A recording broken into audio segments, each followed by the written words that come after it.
Good evening everybody! Sa lahat ng mga nagjo-join sa atin ngayon dito sa ating live stream, magandang gabi po sa inyong lahat. And sa mga nanonood sa atin sa ating YouTube channel para sa ating replay or as a regular YouTube video, thank you for checking out this video. Welcome dito sa ating another episode of Tuesday Chat with Kuya Bry. Alright! Good evening everybody! Thank you sa lahat ng nanonood. This is our third episode, and which also means that this is our third week of doing this Tuesday chat with Kuya Bry every Tuesday. Alright? So, yeah. Thank you, guys. It's amazing. Yeah. Thank you for joining us. Magandang gabi po sa inyong lahat. Thank you for joining us tonight sa panibagong episode ng Tuesday Chat with Kuya Bry. And I'm just so excited to share sa inyo I'm just so excited to share kung ano yung hinanda ng Lord para sa bawat isa sa atin tonight. Because I believe that this message that I'm going to share with you is really for the Christians. No, but if you're not a Christian, don't worry. You can still get something. I believe you can still get something from this, and really, just I don't know. Di ko na alam paano siya segue. Hello po sa mga nanonood sa atin. Hi, Pastor Elijah. Thank you for joining us tonight. Encoding overloaded daw. Nagkaka-problem sa OBS, so baka hindi maayos si video. So audio lang yung maayos pero si video hindi. Sad. Yan yun na. We'll try to fix that next week na lang. So yeah. So ayun. So today or tonight or nasa ang parte ka man ng mundo, umaga man dyan, tanghali, gabi, madaling araw. Ngayong araw na ito or ngayong gabi na ito, what we're going to share with you tonight is why the campus. If nakita niyo yung caption, pwede niyo namang i-check yung campus dyan. May dalawang question dyan nakalagay. Nakalagay dyan is why the campus? Bakit yung campus? And dapat pa talaga tayo mag-reach out sa youth? So tonight we'll try to answer those questions based naman syempre based dito sa isang bagay na I wanted to share with you for a long time now. And if you haven't watched yung preaching nung Sunday sa New Life Alabang, and syempre kahit sa New Life Bacoor, may quote doon sa Alabang, may quote doon this Sunday na preach ni Pastor Mylene, which is, ang sabi niya, we are the generation that will pioneer the future. I'll say that again. We are the generation that will pioneer the future. So, sinabi niya na tayo yung generation na God has called us. We are the generation that God has called to pioneer the future. And I really believe, I was shocked with what Pastor Mylene shared that Sunday. So, I wanted to share sa inyo itong i-discuss natin tonight. But here's a disclaimer. Everything that I'm going to share with you tonight is hindi siya idea ko, ha? Disclaimer. Kung check niyo yung caption, may nakalagay doon na source, tas website. Because what I'm going to share to you tonight or today is what is titawag siya bilang Campus Manifesto. No? So ngayon, let's define manifesto muna. Manifesto means a public declaration of policy and aims, especially one issued before an election by a political party or candidate. Or in other words, a manifesto means a declaration. It's what you declare. It's what you believe, or it's just like a list of beliefs or a list of your declaration. And that's the definition of manifesto. And throughout history, movements have published manifestos to encapsulate and communicate their mission. So, marami ng movements sa buong mundo na gumawa ng kanilang mga sariling manifesto in order for them to communicate and to share yung kanilang mission, their ideas, ideologies, and ano yung mga declaration nila. Now, most movements, marami sa mga movements na ito ay nag-fail and nakalimutan na rin. Pero may mga movements, specifically itong Communist Manifesto, I don't know if you're familiar with it, and the Humanist Manifesto na naging sobrang laking impact, na nagkaroon ng malaking impact sa buong mundo. Like, literally have changed the world. And ito naman, itong Campus Manifesto that I'm going to share with you tonight is actually written by Rice Brooks. And si Rice Brooks is actually a co-founder ng Every Nation family of churches. So if kilala niyo si Victory, if alam niyo si Victory Christian Fellowship dito sa Pilipinas, they're actually part of Every Nation family of churches, and nag-start sila as Victory, tapos nagkaroon ng worldwide family of churches, and which they called Every Nation. So what I'm going to share with you today is, or tonight, is galing siya dito sa Campus Manifesto that was actually written by Rice Brooks. And ano yung content nitong Campus Manifesto? Well, this Campus Manifesto actually contains the reasons why we must reach the campus, or in other terms, why we must be intentional in discipling, empowering, engaging, and really just, reaching out to the next generation. And because yung manifesto na yun, it has 8 points. Ayan, tama ba? 8 points. Pero because tinry ko siyang i-discuss kanina nang nagpa-practice ako, prepare, pero hindi kakayanin ng 30 minutes yung 8 yun. So, I just picked yung 3 pinaka-favorite ko. But you can check the website that is in the caption above, dyan sa caption dyan sa taas, if you want to read the whole manifesto. And so yun. So let's start. So ngayon, ano yung first reason, yung sa 3 favorite reason ko? Ano yung first reason why we must engage and reach out to the next generation? Well, the first reason actually is the future leaders of our society are on our campuses. I'll repeat that again. The future leaders of our society are on our campuses. Ibig sabihin, yung mga future president, vice president, chief of staff, board members, sino pa ba? Yung mga part ng gabinete ng presidente, no? Yung mga nasa Senado, nasa Kongreso, sino yung mga magiging mayors, governors, vice governors, councilors, kagawad, barangay chairman, SK kagawad, SK chairman. Hindi lang yun. Siyempre hindi lang siya leaders when it comes to the political stuff. It's also the leaders in the medical field. Sino yung mga magiging doctor, researchers, sino yung mga alam mo ko yung tawag sa nila, pero sila yung mga nagre-research when it comes to sa mga gamot, vaccines. And hindi lang yon, in the business sector, sino yung mga magiging future Henry C, diba? Sino yung mga future Gokong Wei, Manny V. Pangilinan, diba? Sino yung and a lot of stuff, sino yung mga future boksingero, right? So the future leaders of our society in every critical aspect, no, sa bawat aspeto ng ating bansa, the future leaders of our nation are on our campuses. Nasa campuses sila. And in every critical aspect of our nation's culture, the campus is where we find the future influencers.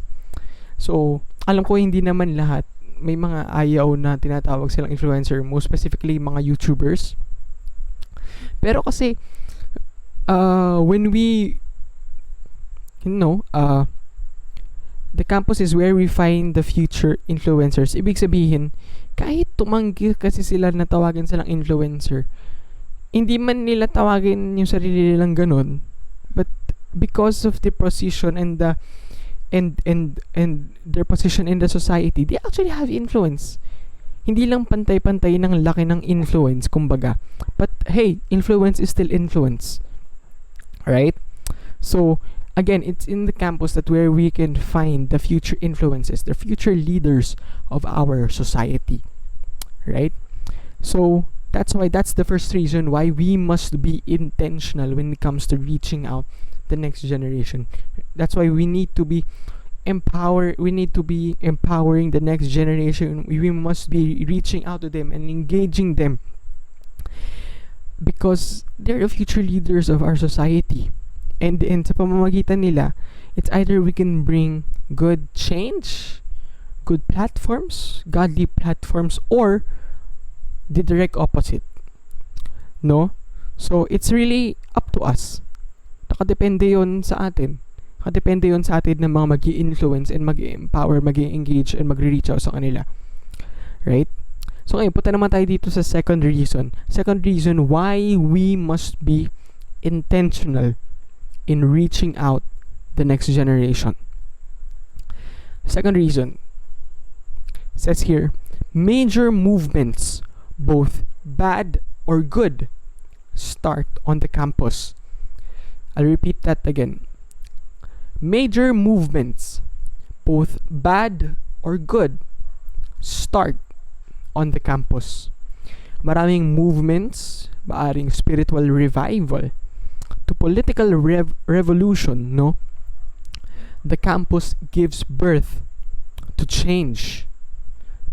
Again, from spiritual revival to political revolution, the campus gives birth to change. Karamihan sa mga ideologies, karamihan sa mga kung ano na yun, alam natin ngayon na mga iba't ibang isms, karamihan dun ay nag-start sa campus. Right? Example of, ano yung mga example nun? Marxism, atheism, feminism, and practically every other ism, every other ideology na that spread around the world at one time. No, at one time they started as a tiny seed on the university campus. So they started these ideologies, these isms started small. But hey, take note, kung titignan natin kung nasaan na yung mga ideologies na ngayon and yung impact na dinala nila sa mundo natin, doon natin makikita and ma-realize kung gaano kalaki yung impact and yung influence ng campus sa society natin ngayon. Right? Ganun kalaki yung impact niya sa society natin ngayon. And that's our second reason why, that's my second favorite reason why we must be intentional in engaging and empowering and reaching out to the next generation. And maaring iniisip mo, hindi naman ako leader so baka hindi naman ako kailangan. Well, sadly, it's our mandate. Hindi pala sadly eh. It's actually a great thing to be mandated and to be called by God to do this thing and to be called to pioneer the future and to influence the next generation. Tama, diba? So, yeah. Ayun. So, punta naman tayo dito sa third and last, my last favorite reason kung bakit mahalaga and why it is important for us to reach and engage the next generation. The third one is, when we reach a student, we actually reach a family. I'll repeat that again. I'll say that again. When we reach a student, we actually reach a family. Moms, dads, brothers, and sisters, even grandparents, and yung mga lahat ng relatives are often impacted by the stories from students who return home with a changed life. So, kadalasan sila yung nakakaranas nung impact nung mga kwento ng mga estudyante na nabago ang buhay dahil sa gospel. Right?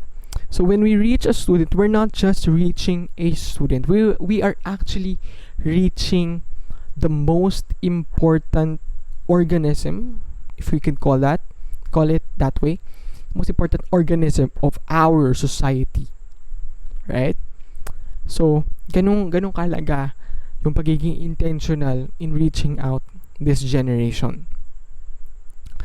So the New Testament pattern of church growth actually showed entire families turning to Christ. Oopsie, ayan. So, dun sa New Testament, nakikita natin na the entire families are, yung pattern ng growth ng church is actually pinapakita dun na entire families, buong pamilya, yung nagiging follower ni Jesus. And that hasn't changed. You know, one weekend home visit from a student transformed by the gospel can start a spiritual chain reaction that impacts every member of their family. So, yung kahit isang weekend lang nung student na yun na nabago ang buhay dahil sa gospel, pag bumisita yun sa pamilya niya, it's actually a chance, or it can actually start a spiritual chain reaction or a domino effect na magi-impact sa bawat miyembro ng pamilya niya. So we're not just transforming a life, we're transforming through the gospel, we're transforming, you know, families, and from families we're transforming communities, cities, nations, and syempre the world, right? So this is a message. This is actually a message specifically for Christians. God has called us to pioneer the future. And a way for us to pioneer the future is to have a vision for the next generation. Because now is the time to reach out, engage, and empower the youth. And I remember nung Sunday, yung preaching ni Pastor Mylene is sabi niya nga, 'di ba? We are the generation that will pioneer the future. And she was actually talking not just to the young people, but she was talking to every single person who call himself or herself a Christian. You know, because we can be, for example, sa mga I wouldn't say yung mga older, but I would call them sa mga nauna na sa atin, sa mga matured ones. Parang ang tendency nila is they think na wala na silang pwedeng magawang impact sa mundo nito because tapos na yung year nila, tapos na yung prime years nila. But I want to kind of encourage them with this thought na you can still pioneer the future sa pamamagitan ng pagiging intentional when it comes to reaching out and empowering the next generation. Because, you know, if walang mag-empower sa next generation, we will lose this generation. We will lose the next generation. And when we lose them, we lose all the generations na susunod sa kanila kasi hindi mapapasa eh. Walang nag-encourage sa kanila, and hindi na sila makapag-encourage sa iba, sa susunod na generation. So this mandate, God has called every one of us, regardless of your generation. God has called every generation that we can pioneer the future. Amen. Now is the time. Wala nang atrasan. Because, you know, we don't want to miss out what God has in store for each one of us and for the next generation. Right? I know medyo malalim tong topic natin tonight. Pero, you may think na hindi ka man leader, hindi ka leader when it comes to many things, but it's not really about the title, but it's about a life well lived. It's about your testimony. It's about how you influence others. Kahit hindi ka leader, kahit wala ka sa posisyon, hindi ka hindi ka naging, kung student ka, hindi ka naging student, part ng student council or ng bilang isang student leader, or if you're working, wala ka sa posisyon na, kumbaga, in a way, it seemed like you have an influence. But regardless of your title, you can still make an impact sa pamamagitan ng pagiging intentional and really having that heart to reach out to this generation. Dahil sabi nga ni Ate Sam nung Wednesday sa light moment with this word, sabi nga niya, di ba sabi ni Dr. Jose Rizal, ang kabataan ng pag-asa ng bayan. But there's some truth to it. Pero kasi may mas malalim pa dun eh.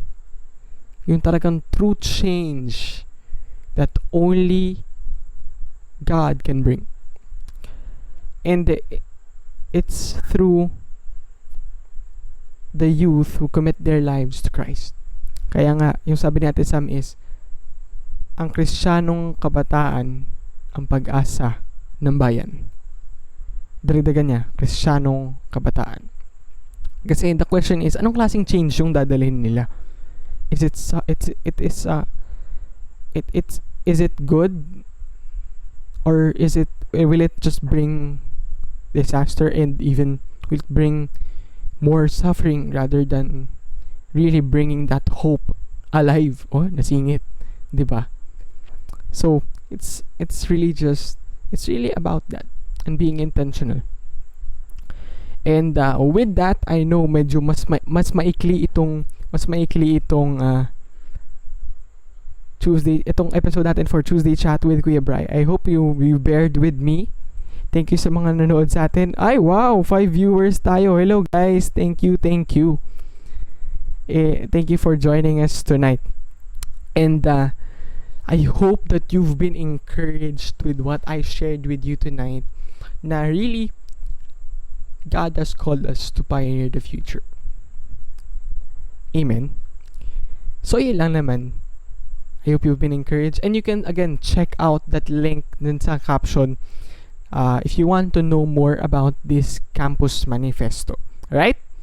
Alright. Thank you, everyone. So, ngayon, again, regular activities. We have our regular weekly activities. Teens Ablaze, online, and every Monday, we actually have Avenue Sunday Takeaways, Mondays at 8 p.m.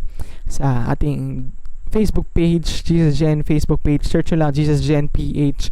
We also have our replays every Tuesday at 11 a.m. sa ating JG YouTube channel.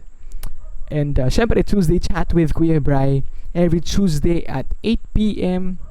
dito live sa Teens Ablaze Facebook group, and replays every Wednesday at 11 a.m. again sa ating YouTube channel. Also, we also have our Youth Open live group every Thursday at 8 p.m. Take note ha, Youth Open live group every Thursday at 8 p.m. We're starting earlier kasi yung unang schedule natin is 9 p.m. But now we're starting earlier para sa inyo, syempre 8 p.m. Alright, so it's via Zoom, so the link will be sent in our group chat. So if you're still not part of our group chat, comment nyo lang dyan sa baba and we'll add you to our group chat. Alright, and lastly, online youth service every Saturday at 6 p.m. And marami pa tayong activities that we have for you. Secret muna. Secret muna yun. So, thank you again sa lahat ng nanonood sa atin. And, honestly, this is, wow. Ito yung episode na pinakamarami tayong viewers. Umabot tayo ng 6 viewers. Thank you sa lahat ng nanonood ng episode na ito. We're so grateful. And I'm so grateful, honestly, for your support. Kahit nanood lang kayo, kahit nag-view lang kayo, sobrang laking support na yun for what we're doing every week. And I hope that you've been encouraged. I hope that you've been empowered with what we shared dito sa episode na ito ng Tuesday Chat with Kuya Bry. And by the way, tomorrow walang mawawala sa Light Moment with His Word, because ang mga guest bukas is walang iba kundi ako po, ang inyong lingkod, at si Pastor Elijah. So see you tomorrow, and we're going to dig deeper with Hope Alive, our campaign.